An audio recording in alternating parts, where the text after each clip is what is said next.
여러분 신앙생활 하면서 가끔 때론 믿음이 흔들리고 의심이 생긴 경험이 있습니까? 누구나 한 번쯤은 신앙생활 하다가 이런 경험을 할 수 있습니다. 내가 도무지 이해할 수 없고 용납하기 힘든 어떤 슬픔을 경험하고 고통을 경험하고 또 세상의 비극들을 보고 경험하면서 정말 하나님이 함께 하신 것 맞을까? 정말 왜 하나님은 나를 돕지 않으실까? 하나님이 나와 함께 하지 않는 것 같은 그런 느낌을 경험할 때가 있을 것입니다. 때론 특별히 나쁜 경험이 없을지라도 우리의 믿음이 흔들릴 때가 있고 의심이 들거나 후회가 밀려올 때도 있습니다. 여러분들은 어떤 때 그런 적이 있습니까? 나는 한 번도 믿음이 흔들린 적이 없습니다라고 말한다면 어쩌면 정직하지 않은 표현일 수도 있습니다. 우리가 정직하게 자신을 돌아보면 누구나 그런 경험을 하게 될 마련입니다. 오늘 의심이 생겼고 또 어떤 회의에 빠져있는 한 사람을 소개합니다. 바로 니고데모입니다. 오늘 본문에서는 니고데모를 소개하고 있죠. 니고데모가 예수님을 찾아왔습니다. 그는 누구입니까? 오늘 성경이 소개하고 또 복음서의 말씀들을 종합해보면 니고데모는 당시대 종교 지도자입니다. 바리새파 사람이었고 사내들인 공의회 회원이었고 또 유대 지도자였습니다. 백성들을 가르치는 선생이고 학자였습니다. 율법 학자였죠. 당시대 최고의 엘리트였고 권력자이고 지도자이며 선생이었습니다. 때로는 사람들 재판할 수 있는 권한도 가지고 있었고 납비로서 재판권과 또 가르치고 사람들의 삶에 다양하게 개입하고 지도하는 그런 지도자였던 것이죠.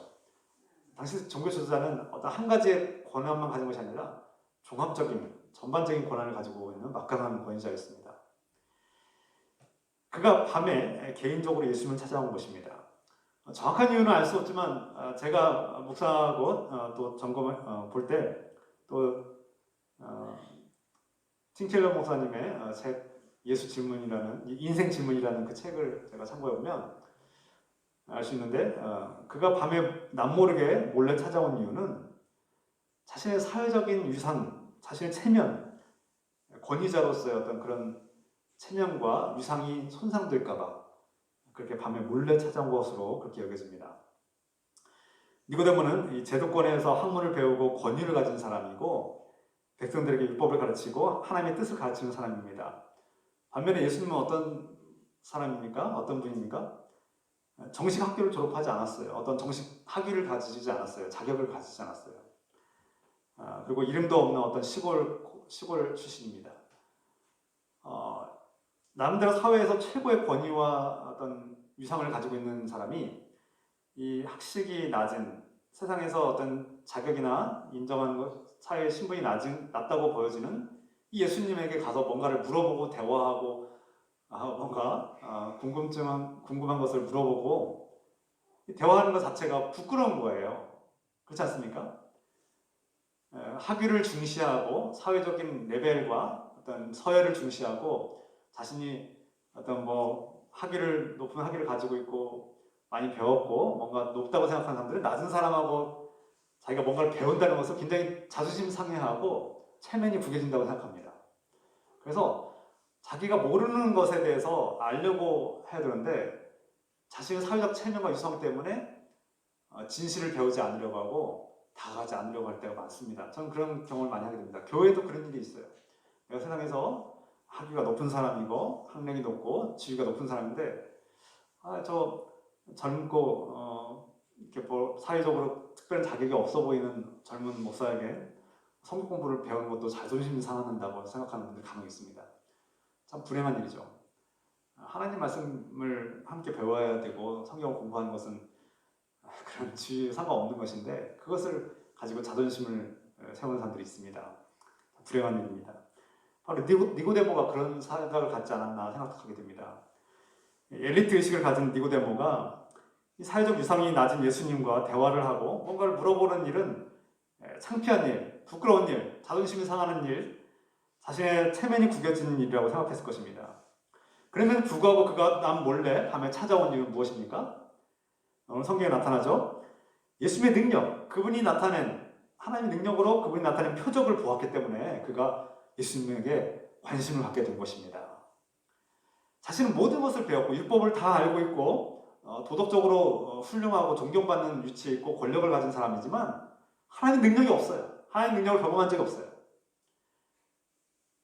어떻게 예수라는 사람은 율법을 공부한 학자도 아니고 권위를 가진 사람도 아니고 그냥 평범한 시골 출신의 한 사람인데, 젊은 사람인데 어떻게 저런 능력을 나타낼 수 있을까? 궁금한 거예요. 알고 싶은 거예요. 예수님은 니고데모에게 말씀합니다. 3절 말씀이죠. 진정으로 진정으로 당신에게 말합니다. 누구든지 다시 태어나지 않으면 하나님 나라를 볼 수 없습니다. 유대인들은 예수님께서 유대인들을 책망하신 것처럼 유대인들은 예수님의 그 표적, 기사, 신비한 능력을 보고 찾아온다는 겁니다. 니고데모도 별반 다를 바가 없었습니다. 예수님의 표적이 없었으면 니고데모는 예수님에게 관심하지 않았을 것입니다. 하나님의 그 놀라운 능력과 신비한 기적을 보고 예수님을 찾아온 것이죠. 이건 책망을 드려야 될 말씀이죠. 책망을 드려야 될 부분입니다. 근데 예수님께서 진정으로 너에게 말한다. 누구든지 다시 태어나지 않으면 하나님 나라를 볼 수 없다. 니고데모가 예수님을 찾아올 때 용기를 가지고 찾아온 것입니다. 앞에서 말씀드린 것처럼 많은 것들을 내려놓고 자신의 위상과 체면이 손상될 것을, 또 자존심이 상할 것을 각오하고 몰래 찾아온 것이죠. 나름 위험부담을 이겨내면서 찾아온 니고데모에게 예수님은 누구든지 다시 태어나야만 하나님 나라를 얻는다고 말씀하신 것이죠. 이 말씀 안에는 당신이 누구든 간에, 당신이 아무리 사회에서 높은 권력과 지위와 능력을 가지고 또 많은 것을 누리는 엘리트고 많은 지식을 가진 율법 학자일지 모르지만 당신이 거듭나지 않으면 소용없다는 겁니다. 그것으로 하나님 나라를 가지 못한다는 뜻입니다. 당신이 율법 학자고 바리새인이고 율법을 잘 지키는 바리새인, 그리고 도덕적으로 존경받는 사람일지라도 그것으로 하나님 나라를 얻는 것은 아닙니다라는 표현인 것입니다. 다시 태어나야만 하나님 나라에 들어갈 수 있다고 분명히 말씀하고 있는 것이죠. 당시 때 이스라엘 백성이 생각할 때 이 니고데모 같은 사람이 하나님 나라에 갈 수 없다면 큰일입니다. 당시에 대해 유대인들의 사고관과 세계관은 니고데모 같은 사람이 하나님 나라에 가는 1순위예요. 1순위. 저 사람같이 율법을 잘 지키고 도덕적으로 선하고 고상하고 율법을 제대로 많이 알고 있는 사람은 하나님 나라에 가는 1순위라고 생각했는데, 그 사람이 하나님 나라에 갈 수 없으면 이스라엘 백성들 큰일 났습니다. 누가 하나님 나라에 갈 수 있겠습니까? 그런데 예수님께서는 그런 거 필요 없다. 그런 걸로 하나님 나라 가는 줄 아느냐? 아니라는 거예요. 다시 태어나지 않으면 너는 하나님 나라 갈 수 없다라고 분명히 말씀하고 있는 거예요. 예수님의 그 말씀은 그런 사회적인 세상의 기준들은 아무 의미 없다. 물론 아무 의미 없다는 말보다는 그것으로 하나님 나라를 얻을 수 없다는 것이죠. 이 논쟁과 토론에 능숙한 니고데모는 예수님의 논리에 반박합니다. 4절 말씀이죠. 사람이 늙었는데 그거 어떻게 다시 태어날 수 있습니까? 어머니 뱃속에 다시 들어갔다가 다시 태어날 수 없지 않습니까? 이 반박합니다. 예수님은 분명히 다시 답변하시죠. 내가 진정으로 너에게 말한다. 누구든지 물과 성령으로 나지 않으면 하나님 나라에 들어갈 수 없느니라. 제가 세번역 성경을 읽어드렸습니다. 5절 말씀이죠. 예수님께서 다시 한번 두 번째로 말씀하시는데 여기에 하나가 덧붙였습니다. 물과 성령으로 거듭나야 된다. 여전히 넌 다시 태어나야 된다. 근데 물과 성령으로 거듭나야 된다고 분명히 말씀하고 있어요. 또 6절에 육으로 난 것은 육이요 영으로 난 것은 영이라고 말씀하셨어요. 니고데모가 눈에 보이는 육신이 다시 태어날 수 없다고 반박하자 성령으로 다시 태어난다고 강조하셨습니다. 아니 사람이 어떻게 엄마 뱃속에 이 성장한 어른이 나이 든 사람이 어떻게 엄마 뱃속에 다시 들어갈 수 있냐, 이렇게 나름대로 논리를 가지고 반박한 것이죠. 우리가 상식적으로 이해할 수 없는 말씀이죠. 그런데 예수님께서 말씀하십니다. 물과 성령으로 거듭나야 된다. 예수님께서 말씀하신 것은 성령으로 거듭나야 된다는 것입니다. 육으로 난 것은 육이고 영으로 난 것은 영인데 예수님께서 말씀하신 건 이분법적인 영과 육을 분리하는 것이 아니라 영으로 거듭나야 한다는 것을 다시 한번 강조하신 것이죠. 니고데모가 성령으로 다시 태어나야 한다는 말씀을 이해하지 못했습니다. 아니, 이해하지 못한 것이 아니라 납득할 수 없는, 잘 받아들일 수 없는 말씀이라고 그렇게 생각한 것이죠. 니고데모는 평생 영의 세계에 관심한 사람이고 또 그것을 연구하는 학자입니다. 하나님에 대한 말씀을 연구하고 그것을 가르치는, 누구도 영에 대해서, 영의 세계에 대해서 깊이 알아야 될 사람인데 그는 그런 사실을 받아들이지 않았던 것이죠. 그에게는 어떤 천사라든지 하나님의 영, 성령에 대해서 도무지 이해할 수 없는 세계라고 여겼던 것 같습니다. 니고데모는 자신이 경험하지 못한 것을 받아들이지 못했던 것이죠. 하나님이 하시는 일과 성경에 대해서 의심하고 있는 것입니다.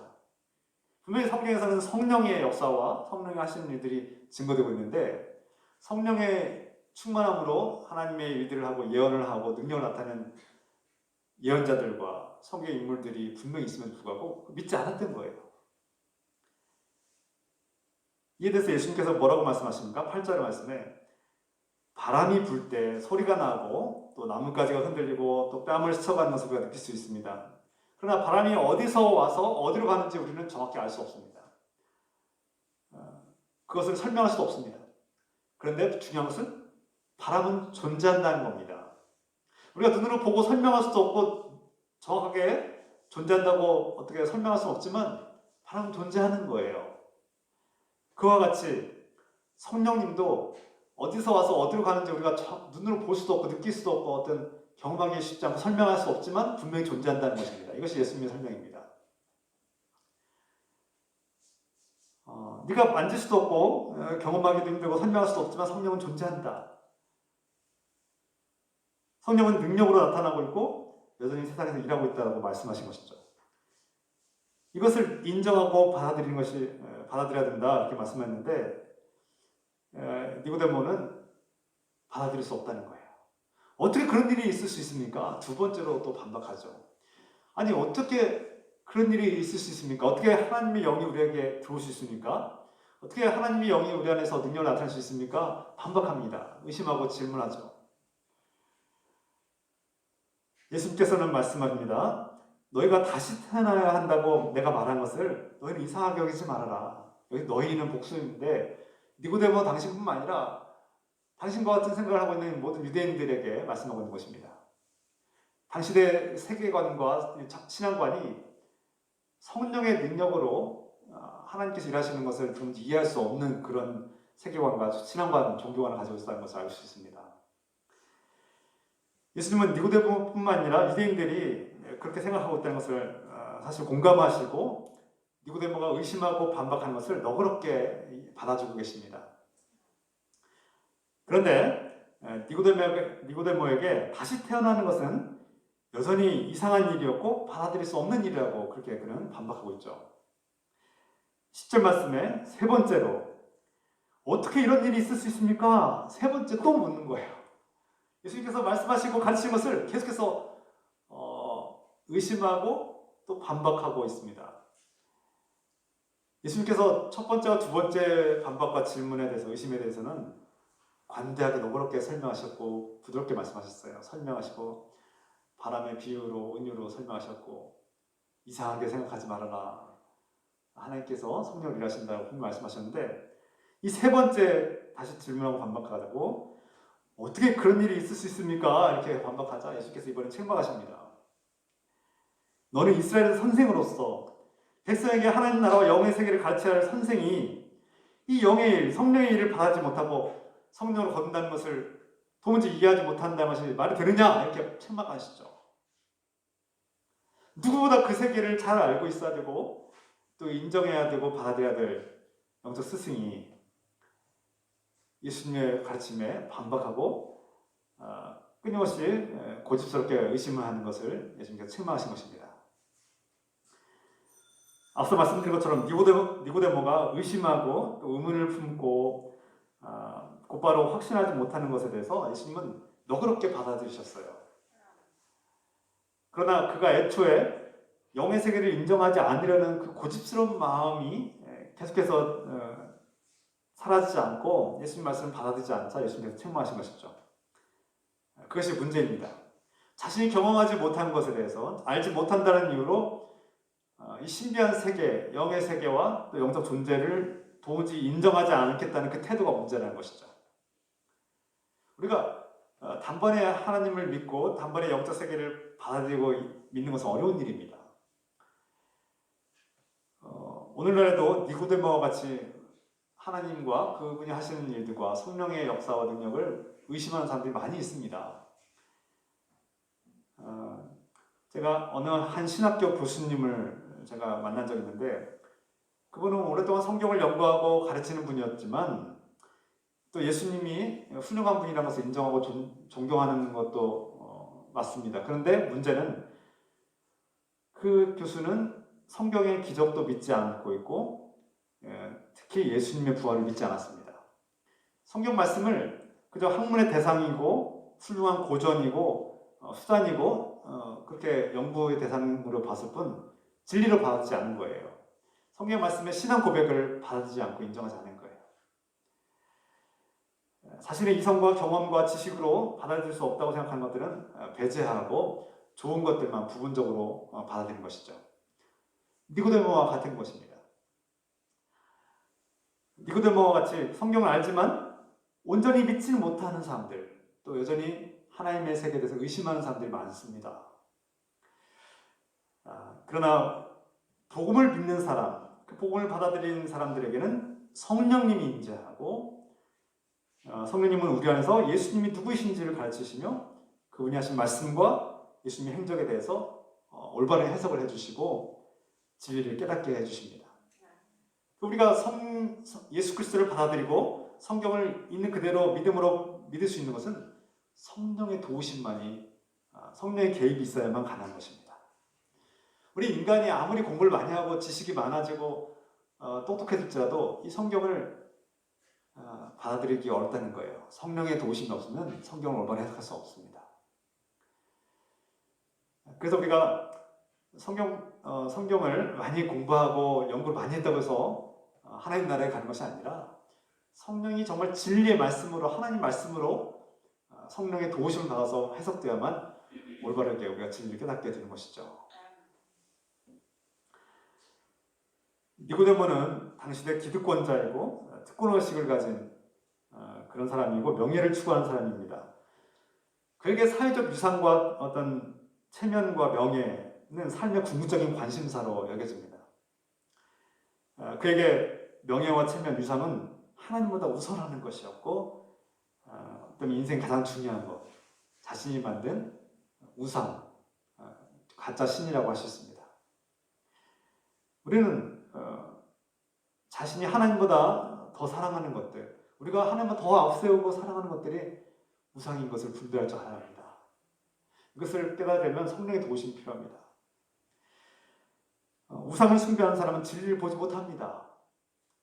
성령의 능력으로 눈앞에서 하나님의 표적을 나타내고 하나님의 능력과 기적을 나타내는 예수님을 보았음에도 불구하고 자신 앞에 가지고 있는 편견과 또 우상 숭배와 자신 앞에 있는 잘못된 자신의 고집스러운 그런 마음 때문에 예수님을 제대로 보지 못하는 니고데모를 우리가 보게 됩니다. 우상을 숭배하는 사람은 구원자 예수님을 주님으로 받아들이지 못합니다. 예수님께서 니고데모에게 다시 태어나야 한다고 하신 말씀은 우상을 버리고 하나님을 사랑하는 새로운 사람이 되어야 한다는 뜻이죠. 그런데 여기에 반드시 성령께서 개입하셔야만, 성령으로 다시 태어나야만 가능한 것입니다. 내가 좀 더 하나님을 더 열심히 사랑하고 열심히 봉사하고 종교적으로 열성을 가지면 하나님 나라에 가는 것이 아니라 반드시 하나님의 영, 성령의 거룩한 영의 개입과 도우심이 있어야만, 그분의 중재가 있어야만 우리가 구원을 받을 수 있다는 말씀입니다. 이것이 성령으로 다시 태어나는 것입니다. 그냥 좀 더 노력하라는 뜻이 아닙니다. 좀 더 착하게 살라는 뜻이 아닙니다. 니고데모는 하나님을 알고 있고 믿고 있다고 생각했지만 다른 한편으로는 영의 세계에 대해서 의심이 가득했고 받아들이지 않는 모습을 우리에게 보여주고 있습니다. 내가 예수님을 믿는다고는 생각은 하지만, 머리로는 예수님을 믿는다고 고백하지만, 정말 우리가 우리 삶으로 예수님을 받아들이고 내 삶의 예수님이 나의 삶의 주님이신지, 내가 그분을 따르고 있는지 아니면 내 욕망을 따르고 있는지 우리가 돌아봅시다. 예수님을 믿는다고는 말하지만, 내가 교회를 출석하고 예배를 드리지만 내 인생의 주인은 여전히 나이고 내 인생의 모든 결정은 내가 하고, 하나님 말씀과 상관없이 하나님 말씀이 서로 사랑하라고 하셨지만, 아니 나는 사랑하는 것보다 내 삶의 욕망을 채우는 것이 더 우선인 사람들, 그것이 자기 자신이 우상이 된 삶, 자신이 하나님보다 더 우선하는 삶 아니겠습니까? 예수님을 주님이라고 고백은 하지만 내 인생의 주님은 여전히 예수님이 아니라 나인 것입니다. 그가 내가 우상인 것이죠. 내가 신이 된 것입니다. 그것이 오늘날 특히 포스트 모더니즘을 살고 있는 우리 시대의 특징이 아닌가 돌아보게 됩니다. 포스트 모더니즘에 대해서 우리가 좀 더 자세하게 나중에 알아보겠지만, 제가 간혹 말씀드리지만 이 시대가 갈수록 포스트 모더니즘이 강해지고 자신을 사랑하는 법을 더욱더 강조하고, 물론 자신을 사랑해야만 이웃을 사랑할 수 있습니다. 제가 말씀드린 것처럼 자신을 사랑하지 않는 사람이 어떻게 다른 사람을 사랑할 수 있겠습니까? 내 이웃을 내 자신과 같이 사랑하라고 하신 말씀만은 자신을 진실로 사랑하는 법을 우리가 알아야 되죠. 그러나 자신을 우상화하고 자기 자신을 절대화하고 자기가 신이 되어버린 시대, 그래서 잘못된 길로 가고 다른 사람들을 사랑하지 못하는 이 시대는 분명히 잘못된 진리에서 벗어나는 삶, 어리석은 삶이라고 할 수 있습니다.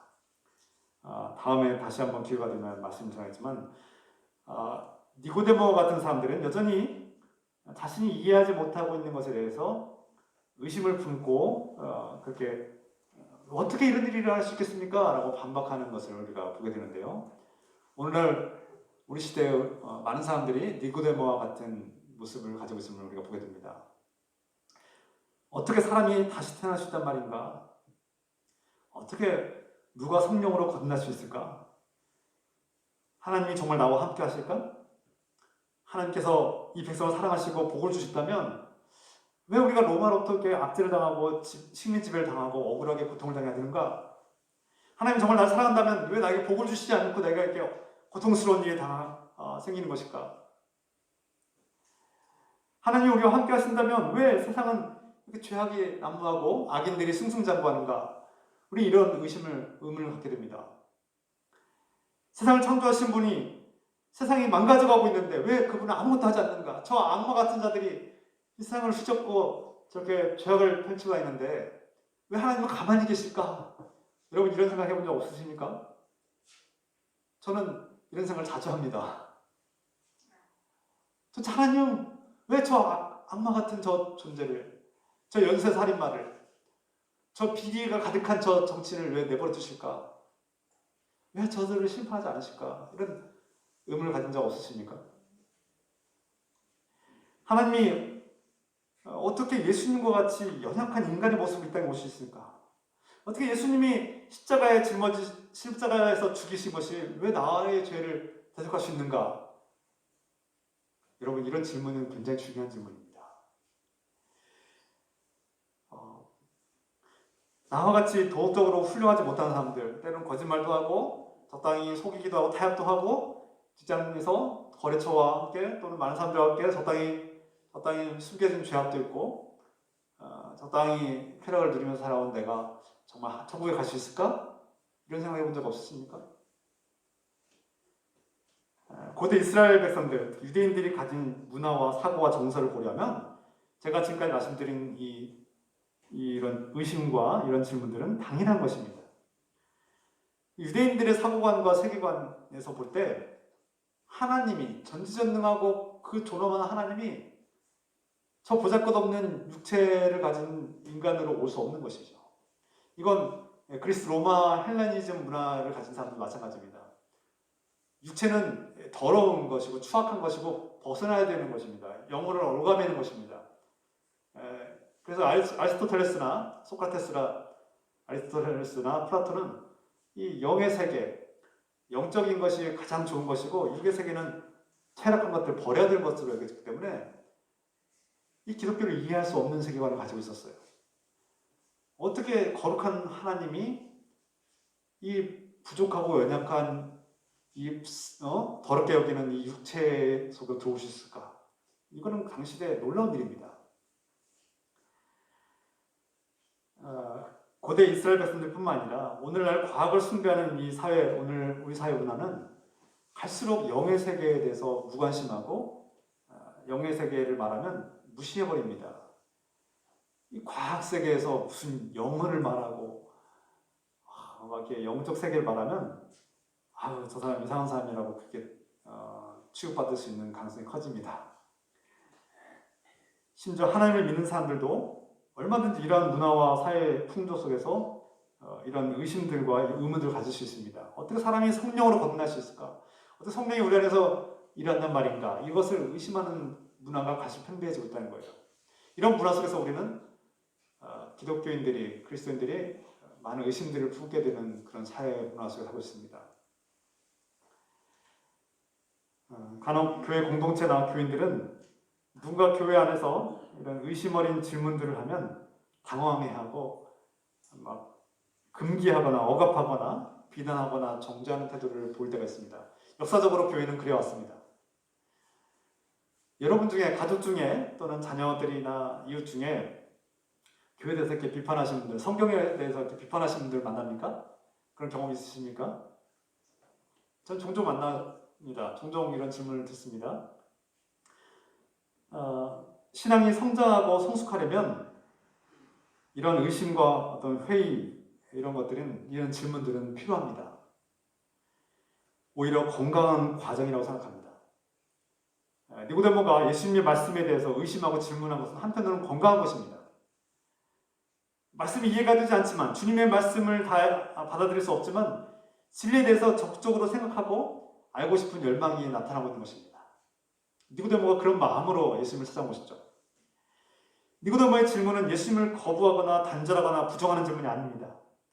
정말로 예수님께서 말씀하시는 그 놀라운 영의 세계가 있는지, 그 영을 통해서 하나님의 영으로 능력을 행한 것이 과연 가능한 것인지 보고 싶고 알고 싶은 것이죠.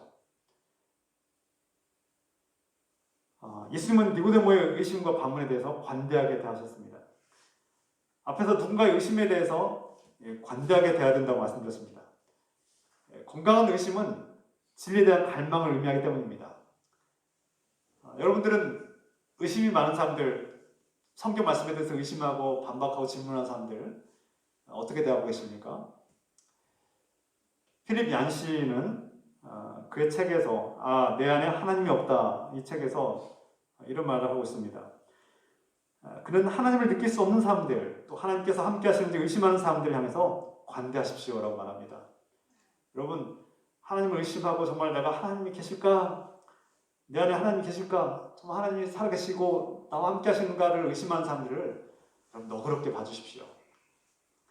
하나님이 나와 함께 하시는지 함께하지 않는 것 같아서, 하나님이 없는 것 같아서 괴로움을 느끼는 사람들, 이런 생각과 마음으로 괴로워하는 사람들을 우리가 너그럽게 관대하게 대해야 된다는 것입니다. 친절하게 대해야 된다는 것입니다. 그들을 비난하지 마십시오. 함부로 정죄하지 마십시오.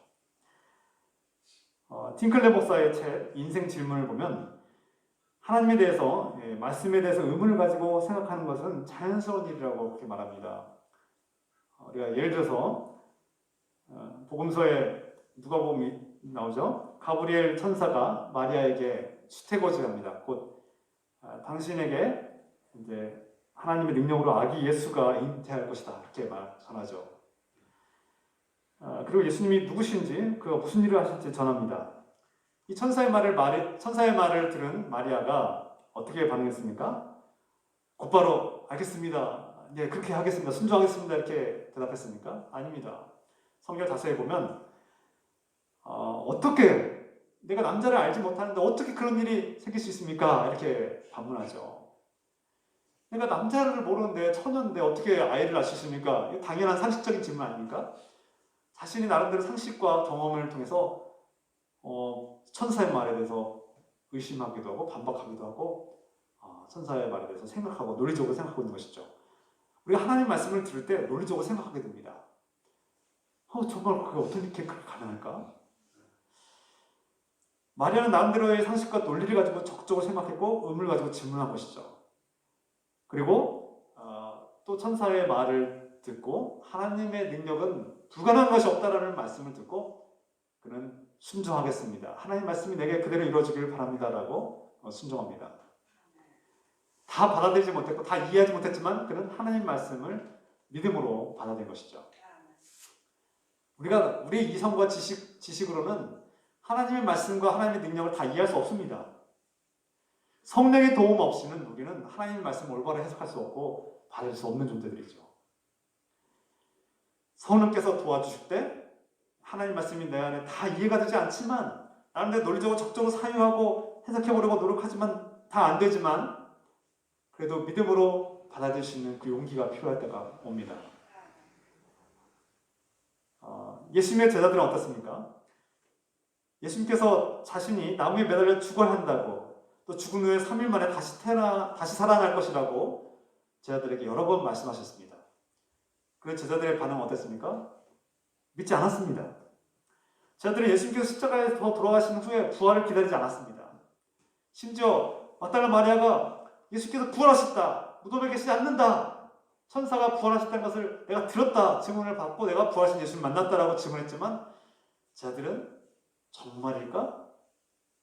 말도 안 돼. 가서 확인해볼까? 하고 무덤에 간 것입니다.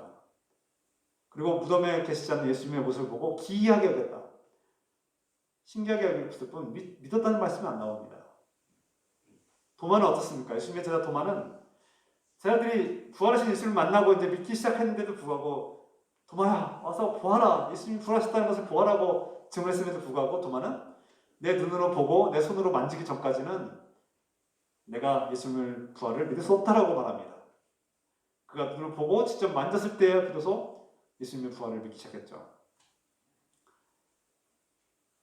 제자들도 적극적으로 논리적으로 사고하고 그 당시 유대인들이 가진 세계관과 사고를 통해서 그들이 예수님의 부활을 받아들이기 힘들었다는 것을 우리가 알 수 있습니다.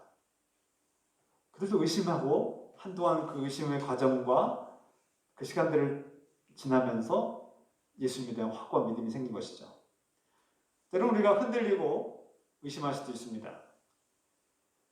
그러나 우리는 그 의심의 단계들을 뛰어넘어서 진정으로 믿음으로 예수님을 바라볼 수 있는 그런 믿음으로 순종하는 주님의 자녀들이 되기를 소망합니다.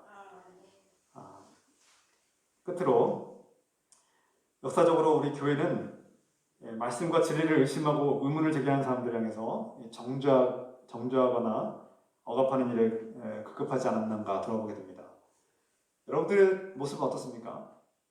누가 기독교에 대해서, 진리에 대해서, 성경 말씀에 대해서 의심하는 사람들을 만나고 반박하며 질문하는 사람들에 대해서 우리가 너그럽고 관대하게 또 지혜롭게 친절하게 대해야 될 것입니다. 또한 오늘 말씀에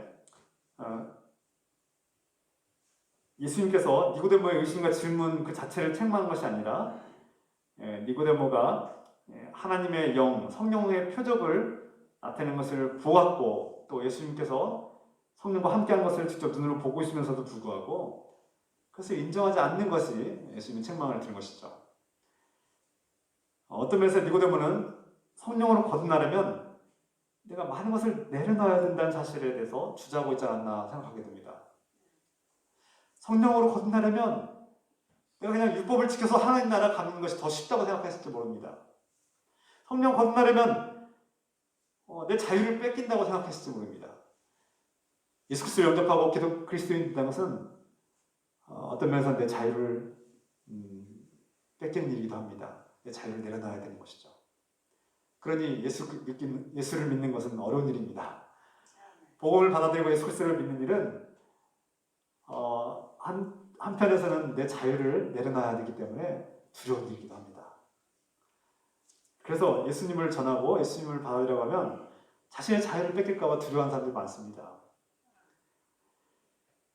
니고데모도 자신의 기득권을 상실할지 모른다는 위험 부담을 느꼈을지 모릅니다. 두려웠을지 모릅니다. 자신의 유산과 명성과 체면이 상실될까봐 두려웠을지도 모릅니다. 무엇보다도 율법주의 세계관에 사로잡혀 있고 내가 나의 노력과 행위로 구원을 받을 수 있다는 생각을 가진 그 니고데모와 유대인들에게 아니다. 성령의 능력과 은혜로 하나님의 사랑과 능력으로 값없이 은혜로 구원받는 것이다 라고 말씀하신 예수님 말씀을 도무지 받아들이고 싶지 않았을 것입니다.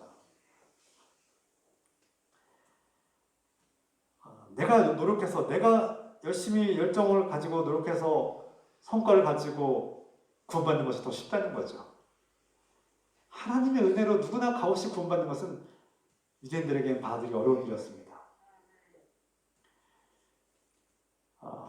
니고데모는 그리스도가 이 땅에 오신 이유를 몰랐습니다. 왜 그가 십자가에서 죽어야만 하는지 몰랐습니다. 제자들도 몰랐죠. 그가 반복해서 예수님께 물을 수밖에 없었던 이유가 바로 그런 것들 아니겠습니까? 어떻게 그런 일이 있을 수 있습니까?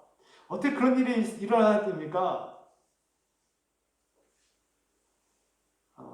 우리는 이런 질문을 하는 니고데모와 같은 사람들을 관대하게 바라봅시다. 그럴 때는 우리가 주님께 의심할 때 주님은 우리를 이해하시고 공감하시고 너그럽게 받아주십니다. 예수님께서는 니고데모에게 말씀하죠. 모세가 광야에서 뱀을 든 것 같이 인자도 들려야 하리라.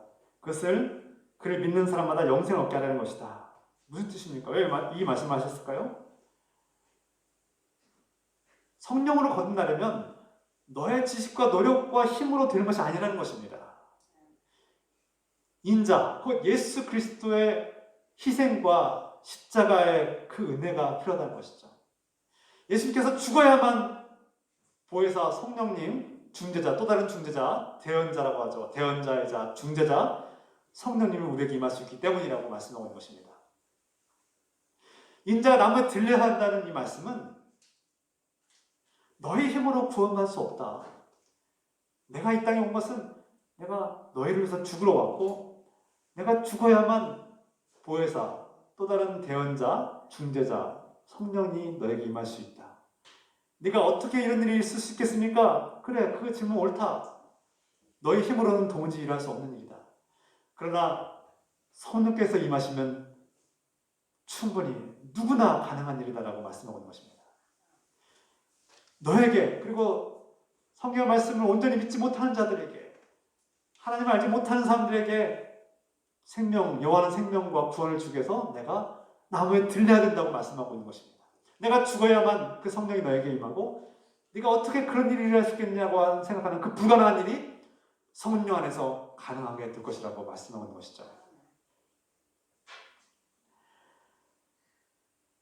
고대에 이 나무에 매달려 있다는 것은 장대에 매달려 죽는 것, 죽음, 처형을 의미했습니다.